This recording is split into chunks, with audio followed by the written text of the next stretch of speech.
Sveiki sugrįžę į Grožio mediciną kanalą. Šiandien kalbėsime apie temą, kuri domina tiek profesionalus, tiek visus, kurie rūpinasi savo oda. LED terapija. Kas tai yra, kaip tai veikia ir ar tikrai verta investuoti į šviesos terapiją? Aš pati esu ganėtinai skeptiška įvairiems odos prietaisams. Dauguma jų atrodo įspūdingai, tačiau dažnai pažadai netitinka realybės. Bet LED terapija viena iš nedaugelio technologijų, kuri turi tvirtą mokslinį pagrindą. Šviesos terapija nėra naujas dalykas. Dermatologijoje ji naudojama jau dešimtmečius, gydant psoriazę, baltmę, dermatitus, net odos vėžį ir žaizdų gijimą. Moksle ir medicinoje pasitaiko atveju, kuomet yra tyriamas vienas reiškinys, tačiau yra pastebimas kitas netikėtas teigiamas efektas.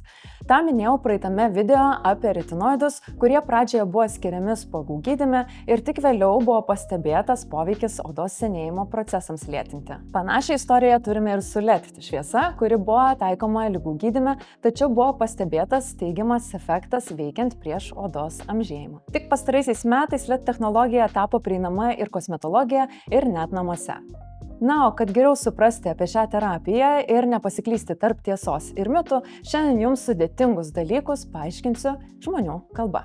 Jei matote vertės tame, ką darau, kviečiu prenumeruoti šį kanalą ir pamėgti šį video. Kas iš tiesų yra LED terapija? LED tai Light Emitting Diode, šviesos diodas, kuris skleidžia tam tikro bangos ilgio šviesą. LED terapijos esmė – fotomoduliacija. Žodis skamba sudėtingai, bet iš tikrųjų jis reiškia labai paprastą dalyką. Tai procesas, kai šviesa keičia mūsų ląstelių veiklą. Kai šviesos fotonai pasiekia odos ląsteles, jie absorbuojami mitochondrijose, tai ląstelių energijos gamyklos, ir ten šviesa paskatina fermentą vadinamą citochromo C oksidazę, kuris padidina ATP gamybą. Energija reikalinga ląstelėms atsinaujinti. Dėl to ląstelės ima veikti efektyviau, gerėja mikrocirkuliacija, skatinama kolageno ir elastino sintezė. Mažėja uždegimas, greičiau gyja audiniai. Tai vadinama fotocheminiu procesu. Šviesa nesukelia terminio pažeidimo, o tiesiog aktyvuoja natūralius regeneracijos mechanizmus. Pirmiausia, truputis mokslo. Kai kalbam apie šviesą, dažnai galvojam tik apie tai, ką mato akis. Bet šviesa turi platų bangų ilgio spektrą, kuris iš tiesų lemia, kaip šviesa sąveikauja su mūsų oda. Spektras atrodo taip. Trumpiausios bangos yra ultravioletinės, po jų eina matoma šviesa, o ilgiausios yra infraraudonosios šviesos bangos. Ultravioletinė šviesa. Ultravioletiniai spinduliai turi trumpą bangos ilgį nuo 290 iki 400 nanometrų. Tai ultravioletinė B ir ultravioletinė A spinduliuotrė. Ultravioletinė B nuo 290 iki 320 nanometrų, ultravioletinė A nuo 320 iki 400 nanometrų. Ši šviesos dalis yra žalinga. Ultravioletiniai B spinduliai labiausiai pažeidžia DNR, sukelia saulės nudegimus ir didina odos vėžio riziką. Ultravioletinė A spinduliuotė prasiskverbia giliau, ardo kolageno skaidulas ir spartina odos senėjimą, prisideda prie odos hiperpigmentacijos. Tai yra ta šviesa, nuo kurios saugome su SPF kremais. Matoma šviesa eina po ultravioletinio spektro. Tai yra šviesa, kurią mes matome, kurią suvokiame kaip spalvas, nuo mėlynos iki raudonos. Ji apima maždaug nuo 400 iki 700 nanometrų diapazoną. Mėlyna šviesa yra apie 415 nanometrų, žalia apie 520, geltona apie 590, na, o raudona nuo 630 iki 660. Kiekviena iš šių spalvų turi savo galimą įsiskverbimą ir biologinį taikinį vadinamą chromoforu. Chromoforas tai molekulė ar audinys, kuris sugeria šviesą tam tikrame bangos ilgyje. Kai šviesa pasiekia tą tikslinę molekulę, jis sukelia cheminę reakciją. Aktyvina ląstelės veiklą, gamina energiją ir skatina atsinaujinimą. Infraraudonoji šviesa. Po matomos šviesos seka infraraudonoji ir artimoji infraraudonoji šviesa. Jų bangos ilgis svyruoja nuo 700 iki 1200 nanometrų. Ši šviesa yra nematoma akiai, bet jos energija pasiekia giliausius audinius iki poodinio sluoksnio. Artimoji infraraudonoji šviesa apie 830–850 nanometrų skatina audinių gijimą, mažina uždegimą, aktyvina kolageno sintezę net gilesniuose sluoksniuose. Tai yra ta dalis spektro, kuri naudojama LED terapijoje, odai atnaujinti ir regeneruoti. Kuo skiriasi žalinga ir naudinga šviesa? Svarbu atskirti, kad ne visa šviesa bloga. Ultravioletiniai spinduliai gali pažeisti odą, bet matomos ir infraraudonosios šviesos spektras tam tikrose ribose turi priešingą poveikį. Jis gerina ląstelių veiklą. Tai vadinama fotobiomoduliacija, biologinių procesų aktyvavimo šviesos pagalba. Kitaip tariant, šviesa tampa tarsi ląstelių degalais. Kai šviesos fotonai pasiekia mitochondrijas, jos pradeda gaminti daugiau ATP, tai ląstelių energija. Daugiau ATP lygų greitesnis gijimas, stipresnė regeneracija, mažesnis uždegimas. Be to, šviesa padeda ląstelėms geriau naudoti deguonį ir maistinės medžiagas. Toks poveikis nėra termiškas, oda neįkaista, nes LED terapija nėra lazeris. Čia ir yra dažna klaida. Žmonės dažnai painioja LED terapiją su lazeriu. Lazeris tai koncentruota vieno taško šviesa nukreipta labai tiksliai ir giliai. LED šviesa švelnesnė, platesnė, apimanti didesnį plotą, todėl saugi ir jautriai odai. Ji nepažeidžia epidermio, nesukelia šiluminės traumos ir nereikalauja reabilitacijos. Norint suprasti LED terapijos poveikį, reikia žinoti, kad skirtingi bangos ilgiai veikia skirtingus odos sluoksnius. Kuo trumpesnė banga, tuo paviršutiniškiau ji veikia. Kuo ilgesnė, tuo giliau prasiskverbia į dermą. Mėlyna, raudona ir artimoji infraraudonoji šviesa – tai 3 pagrindinės mokslo pagrįstos spalvos. Mėlyna šviesa apie 415 nanometrų. Ji veikia paviršinius sluoksnius, todėl puikiai tinka aknės gydymui. Mėlyna šviesa sukelia reakciją su bakterijų gaminamais porfirinais.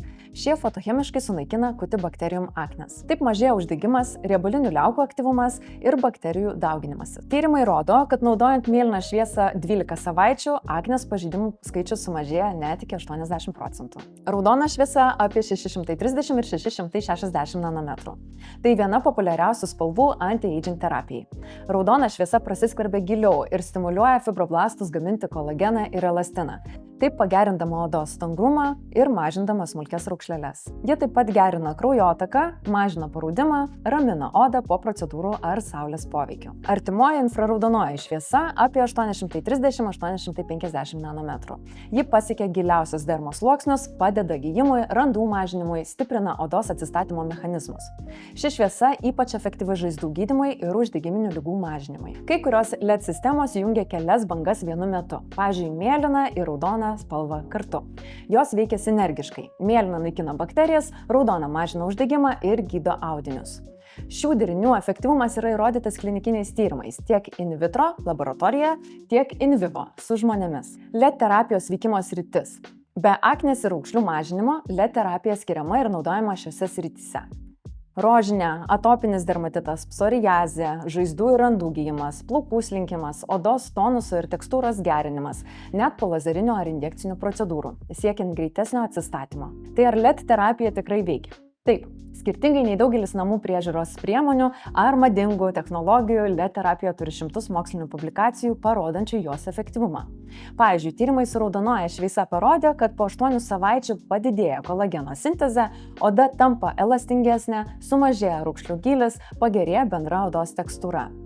Mikroskopiniai odos biopsijų tyrimai net parodė, kad kolageno skaidulos tampa storesnės, tvarkingesnės ir geriau organizuotos. Ir visa tai be jokio terminio efekto, be šilumos, be pažeidimų, be atsinaujinimo laikotarpio. Ar LED terapija saugi? Bendrai taip, labai saugi, bet kaip ir bet kuri technologija turi keletą niuansų. Mėlyna šviesa gali skatinti hiperpigmentaciją, ypač tamsesnėje odoje ar esant melazmai. Todėl, jei turite polinkį į hiperpigmentaciją, rinkitės tik raudoną ar infraraudonąją šviesą. Taip pat, jei sergate fotosensityviom ligom, kaip pavyzdžiui porfirija ar šviesos sukeliamas bėrimas, LED terapijos naudoti nereikėtų. Visais kitais atvejais tai yra saugus, neskausmingas ir neinvazinis metodas, kurį galima naudoti ir nėštumo metu ir jautriai odai. Klinikose naudojami LED aparatai yra kelis kartus galingesni. Jų šviesos intensyvumas aukštesnis, bangos ilgiai tiksliai kalibruoti. Pavyzdžiui, Trivings arba Dermalux sistema leidžia vienu metu taikyti kelias bangas, turinčias skirtingą poveikį. Tokie prietaisai naudojami profesionaliai gydant aknę, randus, rožinę, pigmentaciją ar net po injekcinių procedūrų. Kai kuriuose klinikose, pavyzdžiui, Sink klinikoje, kuri yra Vilniuje, LED terapija taikoma net visam kūnui, naudojant LED Pro lovą. Tai galinga fotobiomoduliacijos sistema, kurios raudona ir infraraudonoji šviesa pasiekia net gilesnius audinius. Naudojama ne tik odos būklei gerinti, bet ir raumenų regeneracijai, uždegimo mažinimui ir bendram organizmo sveikatingumui gerinti. LED terapija tampa vis populiaresnė ir kosmetologiniuose kabinetuose. Ši terapija tikrai galima kombinuoti su kitomis procedūromis. Taip išgaunamas dar geresnis efektas. Tuo tarpu namų prietaisai yra silpnesni, bet yra saugus ir skirti palaikomajam efektui. Svarbiausia nuoseklumas. reiklumas - naudoti 3-5 kartus per savaitę, tiek kiek nurodyta gamintojo. Taigi, LED terapija nėra stebuklas, bet tai moksliškai pagrįsta, efektyvi ir švelni odos priežiūros technologija, kuri gali būti puikus papildymas tiek profesionalioms, tiek namų rutinoms. O jei norite sužinoti, kaip išsirinkti LED prietaisą namams, kuris iš tiesų veikia, kokius skaičius žiūrėti ir ko vengti, kviečiu pažiūrėti antrą video, kur viską paaiškinsiu žingsnis po žingsnio. Ačiū, kad žiūrėjote, pasidalinkite šio video su tais, kam aktuali odos sveikata ir sekite mane Instagram Grožio medicina. Ten kalbu apie odą, mokslą ir tikrąją grožio mediciną.